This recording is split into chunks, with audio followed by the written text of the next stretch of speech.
Coming up on our newscast tonight. After holding a meeting on fostering innovative growth in the finance sector, President Moon Jae-in announces plans to better support smaller firms with innovative ideas.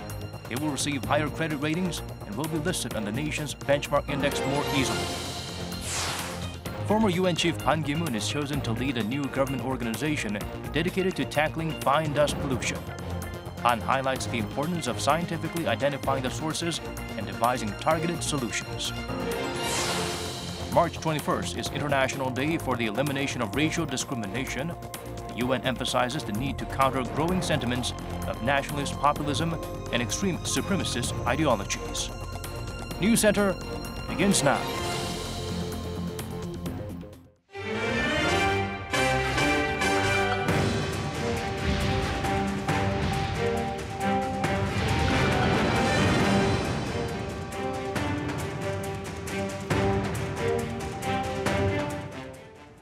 It's 8 p.m. here in Korea. Hello and welcome to our newscast coming to you live from Seoul. I'm Daniel Che. President Moon Jae-in has repeatedly emphasized that finance is the key to achieving innovative growth. Today he announced a new set of plans to better support that sector. Park Hee-jun has our top story. President Moon Jae-in has promised to provide around $89 billion to innovative small and mid-sized companies over the next 3 years through the reform of credit rating procedures. This came during a meeting with business leaders and government officials in Seoul on Thursday, aimed at exchanging ideas on ways to foster innovative growth in the finance sector. 혁신금융이 창업기업과 중소기업의 동맥입니다. 금융이라는 동맥이 잘 뚫려 있어야 혁신의 심장이 쉬지 않고 고동칠 수 있습니다. The president highlighted the need to evaluate firms by their ideas in technology. He said those with strong potential in such areas will receive higher credit ratings. Unlike in the past, they will no longer be evaluated according to real estate. The government will also make it easier for firms to get listed on the KOSDAQ through applying new standards that reflect their source technology and funding potential. With that, he expects 80 more innovative companies to be listed on the exchange within 3 years. The president has also vowed to support the manufacturing and service sectors with sufficient funding. $53 billion of policy funds will be invested in promising service sectors, including tourism and health and Medicare, which, according to President Moon, should ultimately create 130,000 new jobs. President Moon says such measures are necessary to build a strong finance sector, which he says is the key to leading the fourth industrial revolution. At the core of his plan is making sure that businesses with the innovative ideas and technology get the chance that they deserve. Park Hee-jun, Arirang News. On day 3 of the National Assembly's parliamentary interpellation session, the focal point was the government's economic policies. There was no let-up from the opposition parties, which claimed that the government's income-led growth policy is a failure, pointing to weak economic data. To this, the government replied it's not a crisis and that Seoul's growth rate of 2.7% last year is not that low compared to other OECD members. The opposition also said the rapid minimum wage hikes have burdened small businesses and hurt the job market as a result. The government expressed regret that there have been fallouts and vowed to reduce negative side effects. The ruling Democratic Party defended the policies and called for innovative measures to support the government's drive for inclusive growth, while vowing to swiftly pass bills related to improving people's livelihoods. On the issue of drawing up a supplementary budget, the government is taking into consideration overall economic conditions. Things are not looking so good for South Korea's exports, a pillar of the local economy. Outbound shipments of ICT products continue to fall since November. Kim Da-mi breaks down the digits for us. South Korea's exports of ICT products declined once again in February, mainly due to sluggish overseas sales of semiconductors.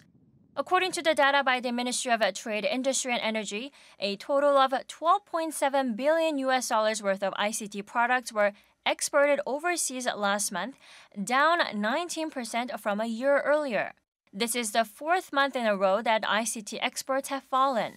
By item, the country's main export, semiconductors, slipped by around 25% on year, caused by falling global prices and lower demand for system semiconductors. Heated global competition against other exporters, including China, has led to a decline in exports of displays, especially LCD panels. Exports of OLED panels, on the other hand, jumped by around 8% on year.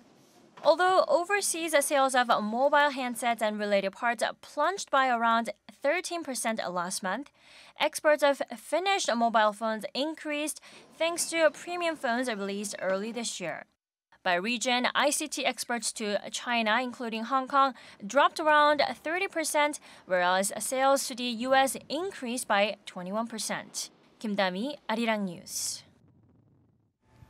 No rate changes from the U.S. this time. In fact, no more rate hikes are expected for the rest of the year. Lee Seung-jae provides a closer look.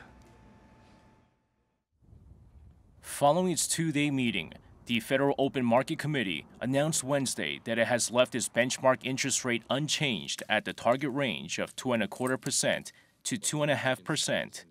After raising rates for 5 consecutive quarters, the decision comes amid increasing concern about slowing economic growth. Analyzing data released at the end of the two-day meeting, the FOMC expects not to raise rates again at all this year, projects a single rate increase in 2020 and none in 2021. Fed officials had initially expected 2 rate increases this year and 1 more in 2020. At a news conference shortly after the meeting, Fed Chairman Jerome Powell said the Fed expects the U.S. economy to grow at a solid pace in 2019, but will be slower than last year's quick acceleration. The U.S. economy is in a good place, and we will continue to use our monetary policy tools to help keep it there. We continue to expect that the American economy will grow at a solid pace in 2019, although likely slower than the very strong pace of 2018. We believe that our current policy stance is appropriate. Powell also did not rule out the possibility that based on the current condition of the U.S. economy, the Fed's next move could be a rate cut. Looking to the future, 11 committee members said they do not expect any more rate increases in 2019, while 4 said they expect 1. None of the members expect a rate cut. In 2020, 7 members expect no additional rate hikes, while 4 expect 1. 3 expect 2 increases, and the other 3 members predict 3 to 4. Analysts believe the Fed will hold rates steady, as Fed officials now expect economic growth of 2.1% for 2019, down from the 2.3% it forecast in December, but warn a downward revision on growth could spook investors. Lee Seung-jae, Arirang News. Meanwhile, the governor of the nation's central bank said the Fed's decision was more dovish than what the market had expected and that it helped ease uncertainties for Korean policymakers. But citing Brexit and the U.S.-China trade conflict, Bank of Korea Chief Lee Joo-yeol also mentioned it's too early to talk about easing policy rates, adding the BOK's current policy is accommodative enough to support the country's economic growth. Last month, the central bank kept its key rate unchanged at 1.75%. The new anti-pollution government organization will soon kick off to tackle the issue of the country's fine dust. Heading the team directly attached to the presidential office is ex-UN chief Kimoon. Shin Se-min tells us more. Like going to war is how the head of the new government organization described his resolve to fight the fine dust pollution cloaking the nation. Former UN Secretary General Ban Ki-moon, who accepted the president's offer to run the new anti-pollution organization, said that despite concerns about taking the job, he could not sit back and watch the Korean people suffocate. I don't have a solution to the problem yet, but we can settle this if we can accurately assess the source of the problem, find a solution, and carry it out. He then called on individuals, businesses, politicians, and the government to do their part in making the air more breathable. And he said that it's important to first scientifically identify the sources, both local and overseas, and then find targeted solutions. But he said the new organization can't do it alone. All parts of the government have to fight this war with determination. As we take on the dust, there can be no ideology, factions, or borders. A significant part of the fine dust in Korea blows over from China, though it also produces its own at coal power plants and from diesel cars. It's even become a political and economic issue and has been officially designated a social disaster to free up state funds to deal with it.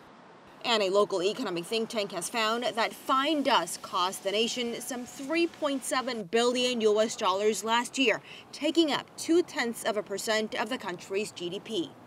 Hopes are high that the former UN chief, with his years of experience in international diplomacy and in environment, will eventually help put an end to this chronic issue of fine dust once and for all. Shin Se-min, Arirang News.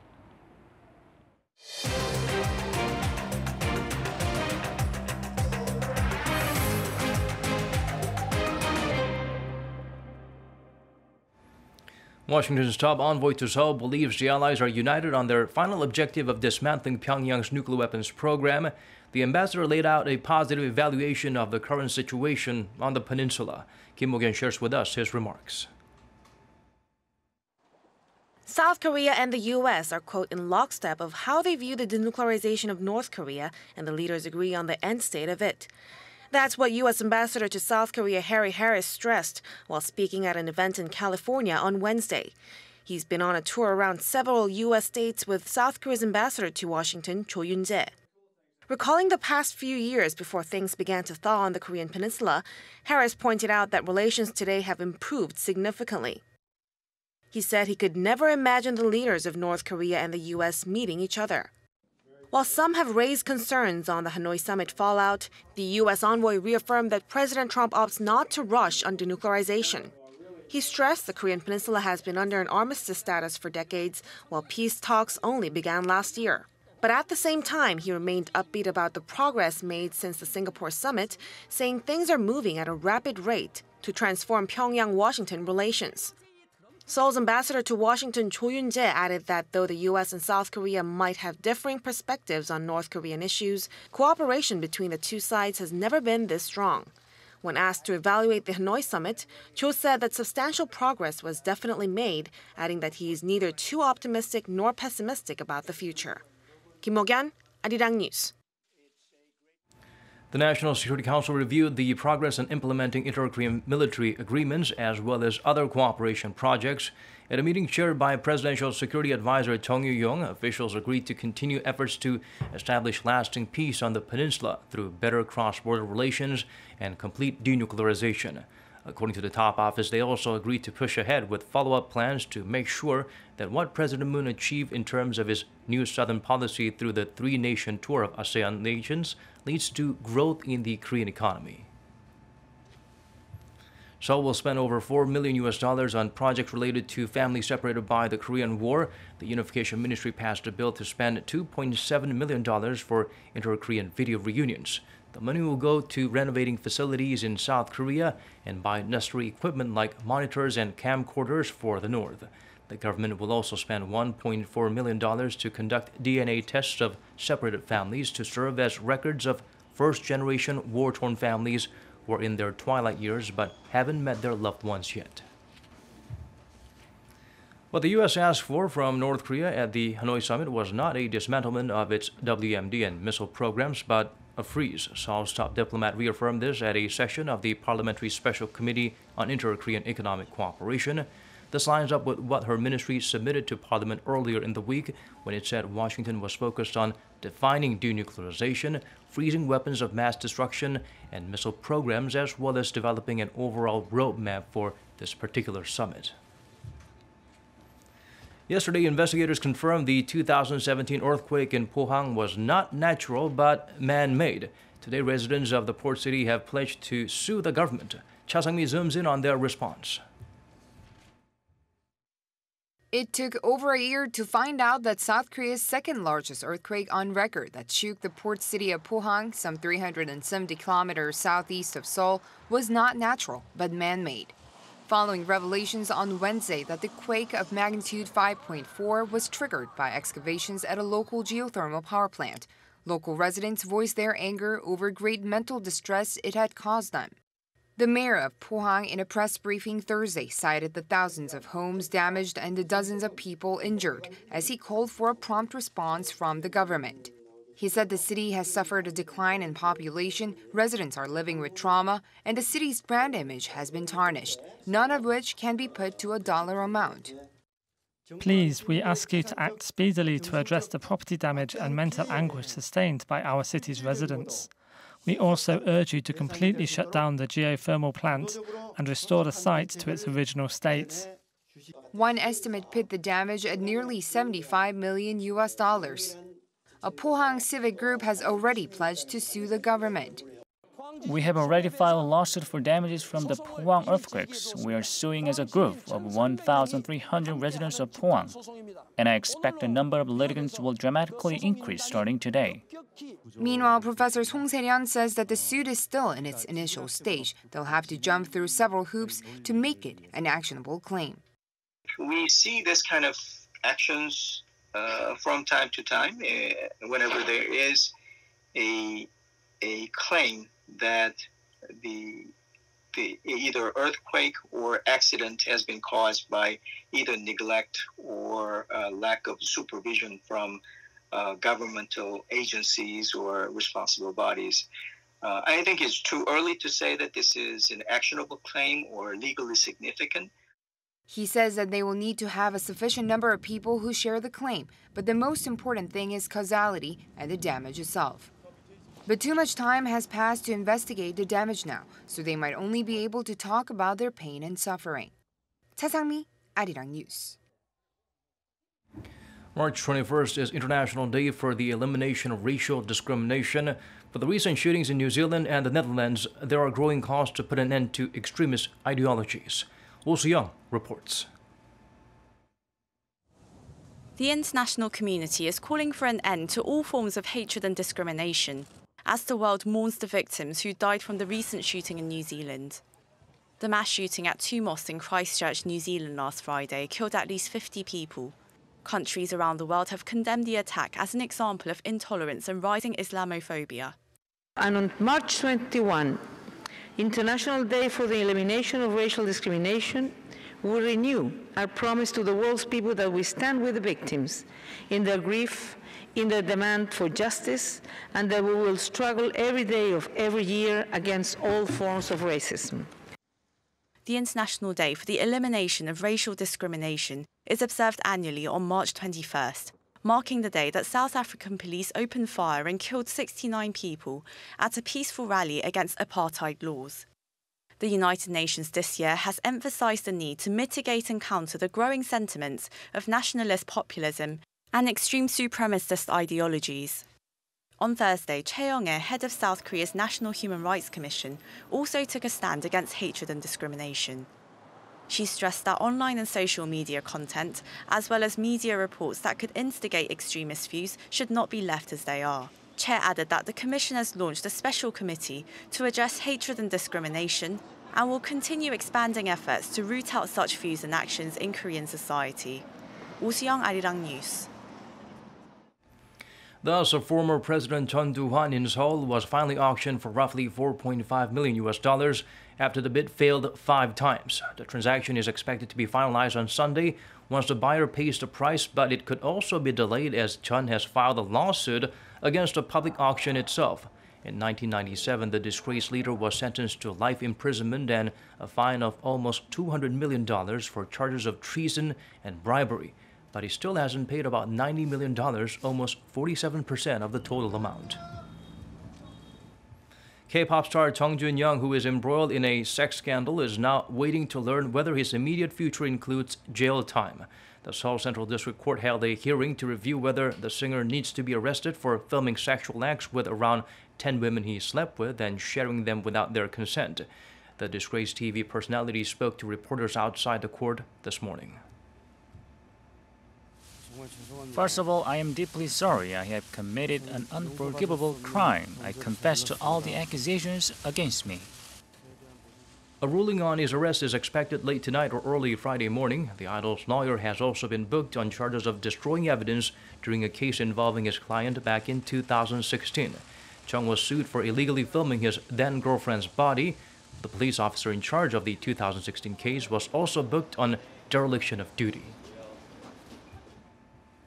Once again, it's time for Seoul Fashion Week at Dongdaemun Design Plaza. The event brings together overseas movers and shakers of the industry as well as up-and-coming local designers. Lee Min-sun provides a glimpse of what to expect. It's the biggest week of the year in Seoul for fashion.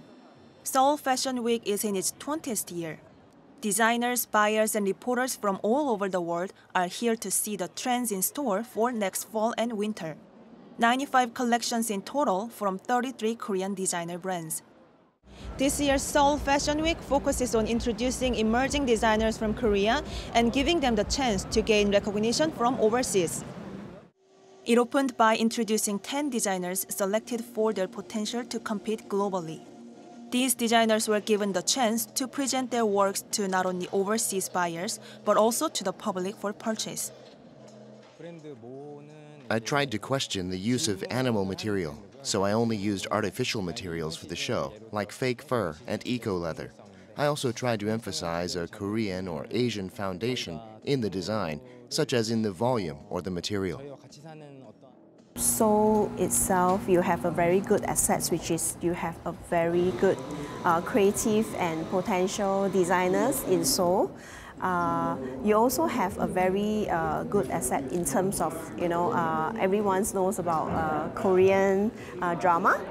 So I think this is a very good way to actually bring out the attention to the wall. Seoul Fashion Week runs until this Sunday, March 24 at Dongdaemun Design Plaza. 이민선, Arirang News. A brand new season for Korea's Professional Baseball League is just around the corner. To build up the excitement before the opening games, the KBO held a Media Day and Fan Fest. Sobobin takes us to the scene. With only 2 days left until the Korea's professional baseball season this Saturday, the KBO held a Media Day and a Fan Fest for baseball fans to see their heroes and hear what they had to say about the upcoming season. This year's KBO Media Day was held at COEX in southern Seoul, where hundreds of fans of all 10 baseball teams gathered ahead of the new baseball season. Excited fans had the chance to meet their favorite players, get autographs, and take photos together. I'm a fan of Tusan Bears. I wish for the players to avoid injury and end the season with a smile. As a fan of Kia, they had a poor season last year, but I hope they can get better results with no injuries and give the fans more happiness this season. I'm a fan of Lotte, and this year the team's strategy seems to have gotten better. So I have the expectation that this year Lotte can win. At the Media Day, the KBO introduced its new slogan for the season, Be Together, Clean Baseball. The slogan was made to highlight how the league aims to be fair and equal. The coaches and players from all 10 teams also had a chance to say what their goals are for this season.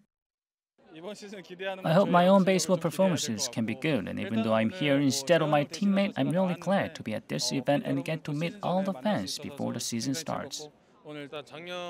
Last year is in the past and a new season is here. By taking the winning energy from last year, we will do our best to get great results this season as well. With fans and players of all teams having the same hopes of coming out on top when the season ends this fall, it's now all up to the players to play well, play fair, and give the fans an enjoyable and exciting season of baseball. 서보빈, Arirang News.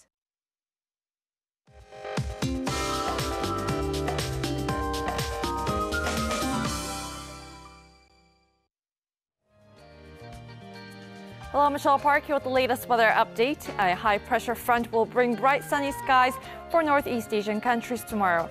In addition to strong winds, conditions tomorrow will be much colder than expected, so I suggest you to dress warmer than today. And Beijing and Tokyo will continue to enjoy pleasantly warm weather.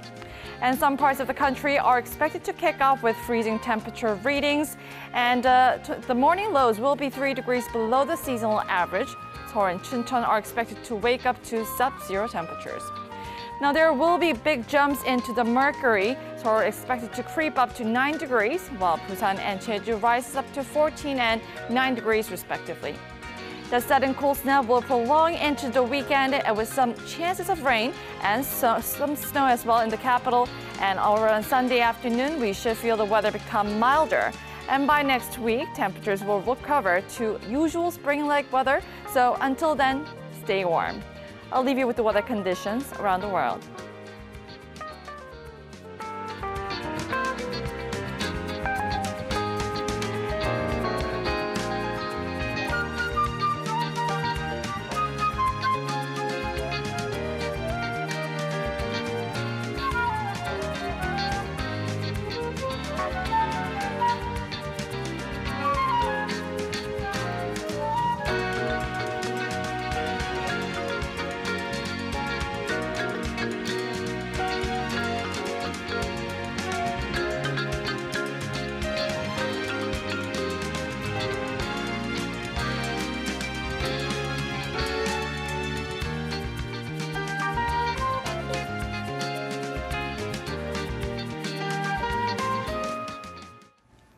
That's all from us at this hour. Thanks for watching. Good night or good day, depending on your time zone.